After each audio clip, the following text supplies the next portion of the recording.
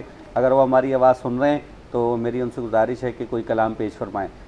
السلام علیکم ورحمۃ اللہ وبرکاتہ۔ وعلیکم السلام۔ آپ کی فرمائش ہے، مظفر وارثی صاحب کی کہی ہوئی ایک نعت پیش کر رہا ہوں۔ میرا پیمبر عظیم تر ہے، میرا پیمبر عظیم تر ہے، کمال خلاق ذات اس کی،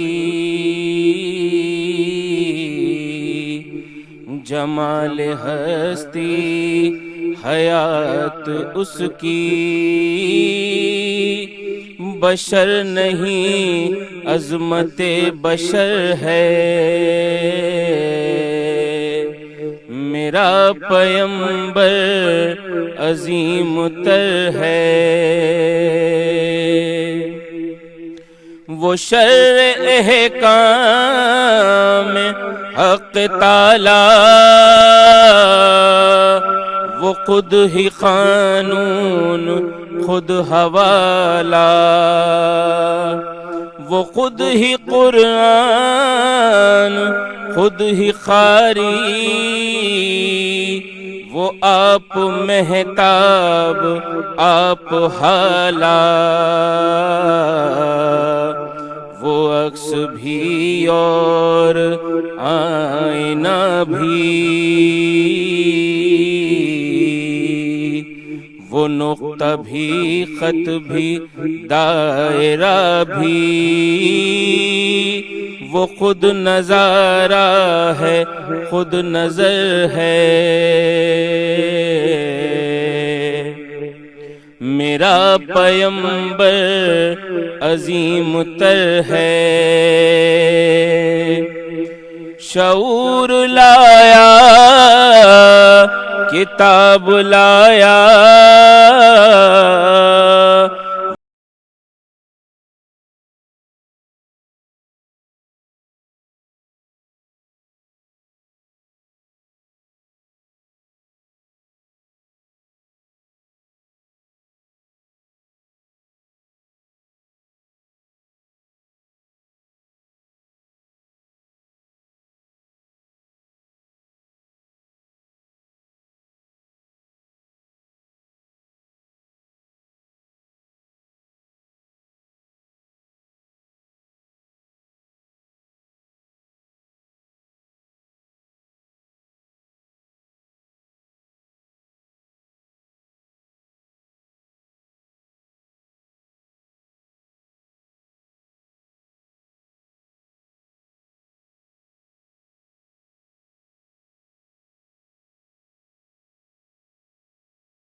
جی جناب، تو یہاں پر وقت ہوا چاہتا ہے ایک بریک کا۔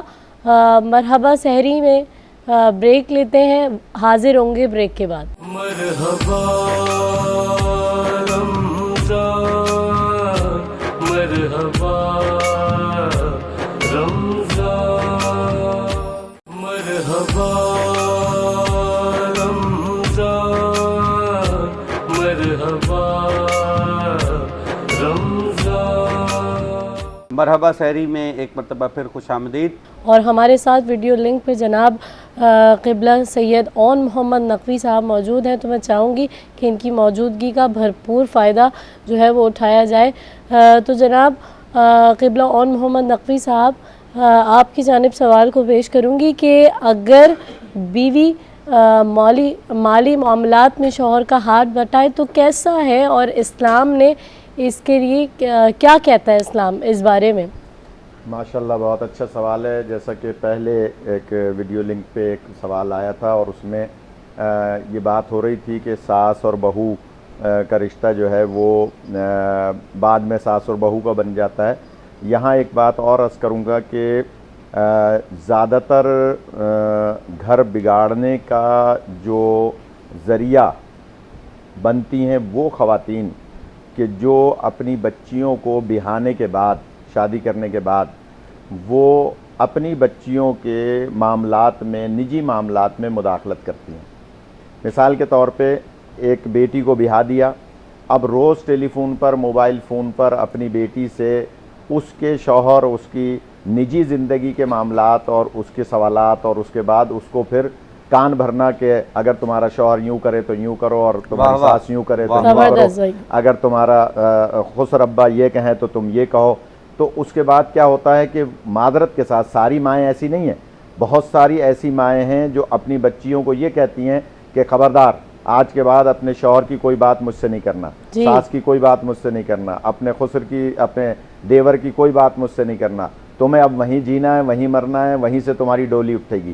لیکن معذرت کے ساتھ بہت ساری مائیں ایسی ہیں جو اپنی بیٹی کو بہانے کے بعد اپنی بیٹی کا گھر بگاڑتی ہیں اور اس کی بات میں مداخلت کرتی ہیں، ٹیلی فون پر اس سے ویوز لیتی ہیں، اور پھر وہ بچی کیونکہ وہاں پلی بڑھی ہوتی ہے، ماں سے زیادہ مانوس ہوتی ہے، وہ اپنی ساری باتیں اس کو بتا دیتی ہے۔ اس سے ایک معاشرہ بگڑ جاتا ہے، گھر بگڑ جاتا ہے۔ تو میں گزارش کروں گا وہ ساس جو بیٹی بنا کے لائی ہے اس کو واقعی بیٹی سمجھے، اور جو ماں اپنی بیٹی کو رخصت کر رہی ہے وہ اس سے یہ کہہ دے کہ اب تمہاری ڈولی جہاں سے گئی ہے وہیں سے تمہاری میت اٹھے گی۔ خدا سب کو سلامت رکھے۔ جہاں تک سوال کیا ہے ہماری بہن نے ہیرا نے کہ شوہر کا اگر بیوی ہاتھ بٹا رہی ہے تو یہ عین اسلام ہے۔ اگر وہ اپنی شوہر کی ضروریات کو دیکھ رہی ہے کہ زیادہ ضروریات ہیں، زیادہ اخراجات ہیں، اور وہ پڑھی لکھی بچی ہے اور وہ حجاب میں رہ کر کہیں پر جاب کرتی ہے، تو شریعت اس کو جاب کرنے کی جو ہے وہ منع نہیں کرتی، اس میں کوئی شریعت جو ہے نا حائل نہیں ہوتی۔ حجاب میں رہ کر، اور دیکھیں جہاں میں نے پہلے عرض کیا تھا کہ بیوی اپنے شوہر سے کھانا پکانے کے گویا پیسے لے سکتی ہے، دودھ بچے کو پلانے کے پیسے لے سکتی ہے، وہاں اس کے اوپر ذمہ داریاں بھی ہیں کہ اس کے سر کا ایک بال شوہر کے علاوہ کوئی اور دیکھ نہیں سکتا۔ ایک بال دیکھنے کا مطلب ہے کہ وہ گویا اس کو بے پردگی ہو جاتی ہے۔ اسی طرح سے دیور سے پردہ ضروری ہے، اگر وہ دیور کے سامنے ویسے آ رہی ہے جیسے شوہر کے سامنے آتی ہے، حرام ہے۔ اسی طرح سے بہت ساری سخت باتیں ہیں، نامحرم سے بغیر شوہر کی اجازت سے 7 جملوں سے زیادہ کلام نہیں کر سکتی، لیکن اگر شوہر اجازت دے رہا ہے کہ آپ جاب کریں اور آپ جو ہے نا وہ حجاب میں رہ کر روزگار کمائیں تو کما سکتی ہیں۔ تو جہاں شریعت نے عورت کے اوپر ذمہ داریاں رکھی ہیں وہیں شوہر پر ذمہ داریاں رکھی ہیں، وہیں ساس اور خسر پر ذمہ داریاں رکھی ہیں، وہیں ماں اور باپ پر ذمہ داریاں رکھی ہیں۔ جب ہم سب اپنی اپنی ذمہ داریوں کو سمجھ لیں اور عملی زندگی میں اس پہ عمل کریں تو معاشرہ ایک گلدستہ بن سکتا ہے۔ سبحان اللہ جناب، بہت بہت شکریہ۔ قبلہ کعبہ ہمارے درمیان موجود ہیں اور موجود رہیں گے ویڈیو لنک پر، ان کے ہم بہت بہت شکر گزار ہیں۔ مزید سوالات، یقیناً بہت سارے سوالات آ بھی رہے ہیں، اور جب اس طریقے کے موضوعات ہوتے ہیں تو اختلافات بھی ہوتے ہیں، کچھ لوگوں کی کچھ رائے ہے، کچھ لوگوں کی کچھ رائے ہے، اور اختلاف رائے رحمت ہے، لیکن بہرحال ہمارے لیے حجت ہماری اپنی رائے نہیں ہے، بلکہ حجت جو ہے وہ خدا کا کلام ہے۔ یا اس کے رسول صلی اللہ علیہ وآلہ وسلم کا کلام ہے. جی ظاہر بظاہر اگر کوئی چیز آپ کی سمجھ میں نہیں آتی ہے تو یہ آپ کی سمجھ کی کمی ہو سکتی ہے، لیکن خدا کے کلام میں کسی بھی صورت کوئی کمی ممکن نہیں ہے. بعض اوقات اس طریقے سے ہوتا ہے کہ کوئی اللہ نے حکم دیا ہے لیکن وہ حکم جو ہے اس کی پریکٹیکل صورت ہمیں نظر نہیں آ رہی. یہ بھی ایک حقیقت ہے کہ پریکٹیکل صورت نظر نہیں آ رہی. ہم نے اپنے پروگرام میں جیسے کہ کہا کہ جی نکاح کرو اللہ تمہارے رزق میں برکت دے گا، لیکن پریکٹیکلی بعض اوقات ہمیں اس طرح سے نظر نہیں آتا، یعنی صورتحال اس طرح سے نہیں بنتی. ہمارے اسٹوڈیوز میں ہمارے درمیان موجود ہیں حکیم مفتی زبیر عباسی صاحب. تو ان سے میں کہوں گا کہ ایسا کیوں ہے جب اللہ نے یہ وعدہ کیا. میں بذات خود اکنامکس کا اسٹوڈنٹ رہا ہوں اور پاکستان اکانومی یعنی پاکستان اکنامکس ایک باقاعدہ مضمون کے طور پر ماسٹرز میں پڑھایا جاتا ہے جس کا 100 نمبر کا ایک پیپر ہوتا ہے. تو پاکستان اکانومی جب ہم پڑھتے ہیں تو اس میں ایک چیز ہمیں یہ بتائی جاتی ہے حکیم صاحب، باقاعدہ پڑھائی جاتی ہے کہ پاکستان کی اکانومی کے نیچے جانے کی ایک وجہ لوگوں کا یہ عقیدہ بھی ہے کہ ہر بچہ اپنا رزق لے کے آتا ہے، لہذا جتنے بھی بچے پیدا کرتے جاؤ کوئی مسئلہ نہیں ہے، اور روزگار ہے نہیں ہے، گھر میں 8 بچے ہیں اور وہ 8 بچے اکانومی پہ بوجھ بن رہے ہیں. یہ باقاعدہ کتابوں میں لکھی گئی ہے بات. میں آپ سے اسی تناظر میں جو فیملی پلاننگ کی بات ہوتی ہے، کیونکہ آپ خود بھی کسی حد تک طب سے تعلق رکھتے ہیں، فیملی پلاننگ کی بات ہوتی ہے کہ جی مختصر گھرانہ. اسلام کیا اسی کو فیملی پلاننگ کہتا ہے؟ اسلام کی فیملی پلاننگ کیا ہے کہ ہم کس طریقے سے فیملی کو پلان کریں، خاندان کو تشکیل دیں. اور ایک طرف ہم کہتے ہیں کہ جی نکاح کرو تمہارے رزق میں برکت ہوگی. اگر ہمیں اس کی پریکٹیکل صورت نظر نہیں آ رہی تو اس کی کیا وجہ ہے؟ یقین کریں عمران بھائی، ابھی تھوڑی دیر پہلے بیٹھا میں یہی سوچ رہا تھا کہ یہ پوائنٹ آپ نے اٹھایا تھا لیکن یہ سوال ابھی تک آیا ہی نہیں، نہ اون صاحب کے پاس نہ میرے پاس، اور میں سوال کی جستجو میں تھا کیونکہ یہ واقعتاً ایک آپ کا سوال نہیں ہوگا کہ اللہ رب العالمین فرما رہے ہیں ان یکونوا فقراء یغنہم اللہ من فضلہ. تو رب کی بات تو جھوٹ ہو نہیں سکتی کہ اللہ رب العالمین نے فرما دیا تم نکاح کر لو تمہارے رزق میں برکت ہو جائے گی، تم فقیر ہوگے تو غنی کر دوں گا. لیکن ہم بعض دفعہ دیکھتے ہیں کہ نکاح کے بعد انسان کے حالات اچھے نہیں ہوتے، بالکل ایسے وہ پور سے پور ہو جاتا ہے. بالکل. قرآن مجید ایک مقام پہ فرماتا ہے ان الصلاۃ تنہی عن الفحشاء والمنکر، بے شک یہ نماز فحاشی سے، منکرات سے، برائیوں سے روکتی ہے. دوسری طرف میں دیکھتا ہوں کہ ایک شخص نماز پڑھ رہا ہے، نماز پڑھنے کے بعد وہ سودی کاروبار کر رہا ہے. وہ نماز پڑھتا ہے، نماز پڑھنے کے بعد وہ غلط کاموں کے اندر مبتلا ہے. اور بہت ساری مثالیں. رب تو کہہ رہا ہے کہ تم نماز پڑھو گے تو تم برائیاں سے دور ہو جاؤ گے، فحاشی سے دور ہو جاؤ گے، منکرات سے دور ہو جاؤ گے. رب کی بات غلط ہو نہیں سکتی. اب اسی طرح سے میرے نبی علیہ الصلوۃ والسلام نے فرمایا یا ایھا الناس، اے لوگوں، قولوا لا الہ الا اللہ تفلحوا تملکوا العرب والعجم. اے لوگوں تم لا الہ الا اللہ کا اقرار کر لو، تم عرب و عجم کے مالک بنا دیے جاؤ گے. اب ہم کیا دیکھتے ہیں، اسی طرح جس طرح قرآن کی 2 آیات ابھی ہمارے سامنے آئیں اس کا اپوزٹ ہمیں بعض جگہ پہ دکھ رہا ہے. اسی طرح سے اللہ کے نبی علیہ الصلوۃ والسلام دعویٰ کر رہے ہیں کہ تم لا الہ الا اللہ کا اقرار کر لو تفلحوا، کامیاب ہو جاؤ گے. نہ صرف کامیاب ہوگے، تملک العرب والعجم، اللہ تم کو عرب و عجم کا مالک بنا دے گا. میں نے آپ نے اس وقت پاکستان کے اندر کروڑوں اربوں دنیا کے اندر مسلمانوں نے اس لا الہ الا اللہ کو پڑھا ہے، لیکن لا الہ الا اللہ کو پڑھنے کے باوجود ہم عرب و عجم کے مالک بن گئے؟ نہیں بنے. ہم تو دیکھ رہے ہیں فلسطین میں ہم مار کھا رہے ہیں، کشمیر میں ہم مار کھا رہے ہیں، ہر جگہ پہ مسلمان مغلوب نظر آ رہا ہے، جبکہ الاسلام یعلو ولا یعلی علیہ، یہ اسلام تو غلبے کے لیے آیا تھا، مغلوب ہونے کے لیے نہیں آیا تھا. اب بات سمپل سی اتنی ہے عمران بھائی کہ اللہ رب العالمین کی بات اور میرے نبی علیہ الصلوۃ والسلام کا فرمان یہ دونوں غلط ہو نہیں سکتا. پوری دنیا غلط ہو سکتی ہے، میرے رب کا فرمان نبی کی بات غلط نہیں ہو سکتی. اب یقیناً میں نے کلمہ اس طرح سے نہیں پڑھا جس طرح میرے نبی علیہ الصلوۃ والسلام کلمہ پڑھا کر گئے تھے، جس طرح میرے نبی کے صحابہ نے کلمے کے اوپر اپنی زندگی کو اپلائی کیا تھا، عمل کیا تھا. ہم نے اس طریقے سے اپنی زندگی کو کلمے پہ عمل نہیں کیا، ورنہ ہم بھی صحابہ کی طرح سے پوری دنیا کے مالک بن چکے ہوتے اور نبی کے صحابہ بنے پوری دنیا کے مالک. اب آ جائیے اس سوال کی طرف کہ جناب عالی یہ قرآن کی آیت کہہ رہی ہے کہ تم نکاح کر لو تم غنی ہو جاؤ گے، اور قرآن کی آیت کہہ رہی ہے تم نماز پڑھ لو تم بے حیائی سے دور ہو جاؤ گے. یہ کیوں نہیں ہمیں معاشرے میں نظر آ رہا؟ نکاح کرنے والا ہمیں دربدر نظر آ رہا ہے کہ شادی سے پہلے اس کے حالات خراب تھے، اس نے شادی کر لی، شادی کے بعد جناب عالی اس نے اپنی معاشی زندگی کو اور تنگ محسوس کیا. اب کیا معاملہ ہے؟ اصل میں اس نے اس قرآن کی آیت کو بنیاد بنا کے نکاح نہیں کیا تھا، اس نے اس قرآن کی آیت کو بنیاد بنا کے نکاح نہیں کیا. جن لوگوں نے اس قرآن کی آیت کو بنیاد بنا کے نکاح کیا ہے ان میں 2 صورتحال ہیں، یاد رکھیے گا. اس کرونا کے حوالے سے، ملکی صورتحال کے حوالے سے میں آپ کے سامنے بات رکھوں. ایک ہے آزمائش اور ایک ہے عذاب، دونوں کے اندر فرق ہے۔ عذاب اللہ رب العالمین کا ان لوگوں کے لیے جو رب رحمان کی شریعت کے باغی ہیں، اور آزمائش ان لوگوں کے لیے جو اللہ رب العالمین کے نیک بندے ہیں، ان کے لیے کرونا آزمائش کی صورت میں ہے۔ اسی طرح سے بعض دفعہ ایک طبقہ تو وہ ہو گیا جس نے نکاح کیا اس کے حالات خراب ہو گئے، وہ کیوں؟ اس نے قرآن کی آیت کو بنیاد بنا کے نکاح نہیں کیا، اس نے ایک ٹرینڈ چل رہا ہے شادی کرنی ہے اس نے کر لی۔ ایک وہ شخص ہے جس نے قرآن کی آیت کو بنیاد بنا کے نکاح کیا، لیکن اس کے ساتھ کیا ہوا؟ وہ کمزوری کی طرف چلا گیا۔ یہ اللہ رب العالمین کی ایک تو اس کے ساتھ آزمائش بھی ہو سکتی ہے۔ دوسرا، جس نے قرآن کی آیت کو بنیاد بنا کے نکاح کیا، اللہ کی قسم وہ کبھی بھی برباد نہیں ہوگا۔ میں اپنی ایک مثال آپ کو سامنے دوں، میں نے جب آج سے 15 سال پہلے نکاح کیا، میری 3,500 روپے کی نوکری تھی۔ شادی کے بعد اللہ رب العالمین نے برکتیں عطا فرمائی، میرا اپنا کاروبار دیا، میری نوکری کہیں 20,000 روپے کی نہیں لگ رہی تھی، آج 40,000 کی میرے اپنے ملازمین ہیں۔ اس نکاح کے بعد برکتیں، وہ صحابی کا واقعہ آپ کے سامنے ہوگا، ایک سے زائد جس نے نکاح کیے، پہلی شادی اس نے کی، حالات اس کے خراب ہو گئے، اللہ کے نبی کے پاس آیا، اللہ کے نبی میری تو ازواجی زندگی اور تنگ ہو گئی، معاشرتی زندگی اور ختم ہو گئی، کیوں کیا ہوا؟ کہا کہ اللہ کے نبی میرے گھریلو حالات خراب ہو گئے، کہا ایک اور نکاح کر لو، کہا اللہ کے نبی ایک کیا تھا اس کو بھگت رہا ہوں، آپ دوسرا کا مشورہ دیتے، کہا دوسرا کر لو، اس نے دوسرا کیا، اس کے گھر میں اور تنگی ہو گئی، اللہ کے نبی کے پاس پہنچا، کہا اللہ کے نبی گھریلو حالات اور خراب ہو گئے، کہا ایک اور نکاح کر لو۔ تیسرا جب اس نے نکاح کیا وہ بڑا خوشحال ہو گیا۔ تو اللہ کے نبی کی بات میں کبھی بھی غلطی نہیں ہو سکتی ہے، غلطی میرے سمجھنے میں ہو سکتی ہے کہ مجھے سامنے کا ویو کچھ اور نظر آ رہا ہے، لیکن حقائق اس کے پیچھے پس منظر کچھ اور ہے۔ ایک بات یہ ہو گئی۔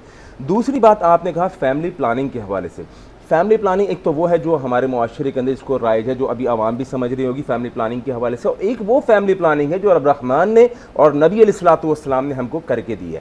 وہ ایک زندگی کو، معاشرتی زندگی کو، ازدواجی زندگی کو، ایک خاندانی زندگی کو کس طریقے سے پرونا ہے، آپس کے اندر کس طریقے سے محبتوں کو بانٹنا ہے۔ شیخ فرما رہے تھے، علامہ صاحب شروع کے اندر میں ان کی بات سن رہا تھا اور بالکل میں اس کی تائید کر رہا تھا، اصل میں اس وقت معاملہ یہ ہے کہ دینداری سے، دینداری اور دنیا داری ہم نے دو پارٹ بنائے ہوئے ہیں کہ یہ دیندار ہیں، یہ دنیا دار ہیں۔ جو دنیا دار ہیں ان کو دین کے قریب نہیں جانا، جو دیندار ہیں ان کو دین کے قریب نہیں جانا۔ معاملہ سارا یہاں سے الجھتا ہے۔ ربنا آتنا فی الدنیا حسنۃ وفی الآخرۃ حسنۃ وقنا عذاب النار، میں نے رب سے دنیا بھی مانگی ہے اور میں نے دین بھی مانگی ہے، میں ہی دیندار ہوں، میں ہی دنیا دار ہوں۔ یا ایھا الذین آمنوا ادخلوا فی السلم کافہ، پورے کے پورے اسلام کے اندر داخل ہو جاؤ۔ میں اگر ایک انسان ہوں اور انسان ہونے کی حیثیت سے میں ایک دیندار ہوں، دیندار ہونے کی حیثیت سے میں دنیا، یہ دو الگ چیزیں نہیں ہیں۔ اب جو یہ دنیا دار آدمی ہے یا مرد ہے یا عورت ہے، اس نے مرد نے عورت کے حقوق کو نہیں سمجھے، عورت نے مرد کے حقوق کو نہیں سمجھے، نتیجتاً کیا نکلا؟ ہمارے ہاں لڑائیاں جھگڑے معاشرے کے اندر عام ہو گئے، فیملی پلاننگ ہو نہیں پائی۔ کیوں؟ اس عورت کو معلوم نہیں ہے کہ جس مرد سے میں زبان چلا رہی ہوں یا اس سے بدتمیزی کر رہی ہوں یا کچھ بھی ایکس وائی زی، اس کے حقوق کیا ہیں۔ رب رحمان نے کہا الرجال قوامون علی النساء، مرد عورت پر حاکم ہے۔